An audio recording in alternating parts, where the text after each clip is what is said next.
Here we are guys, nandito na tayo sa mag-room tour tayo. This is the shower. Ito, shower. Ayan, mirror. Then, nandito tayo sa room number 10. Ang likod, ang view ay ganyan. Doon beach yan doon. Tapos may mga wardrobe. Taas, empty. Doon naman taas eh. Tapos, dito, yan, yung mga coats namin, inano ko na inihang. And, sarapin natin. Tatapik. And then, ito, mirror. Maraming mirror. And then, dito, ilalagay yung mga empty suitcase. Maybe, I think.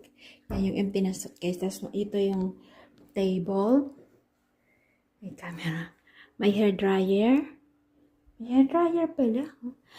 And then, mga pinggan, baso, good for 2 cup, good for 2. May ano dito, food processor. I think no, it's a coffee maker. I'm not sure.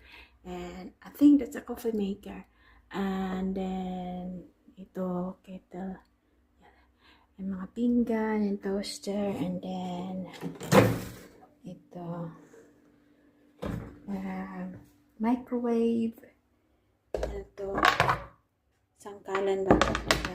Tapos ito, may tubig na dito. And then, the good, only good for 2.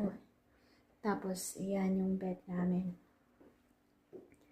Iyan. And then, ito, sombrero ka. Sombrero natin, ilagay natin yan. Yung ako magandang sombrero. And then, iyan, hindi ko pa na-unpack my TV. And then, yan po yung view. Ang ganda. Yan. So, yan po yung ating room tour for today. At ang salamin, oh my God, ang laki oh. Kasi laki ng bed. Kita nyo. Ooh. Oh. Di ba sa Pilipinas, ano yan? Hindi maganda yung my bed na nakaharap sa ano. Pero, iba kasi dito yung ano nila. Iba yung kanilang paniniwala. So, yan po ang ating quick room tour before ako mag-unpack ng ating mga damit. Thank you for watching. Bye for now.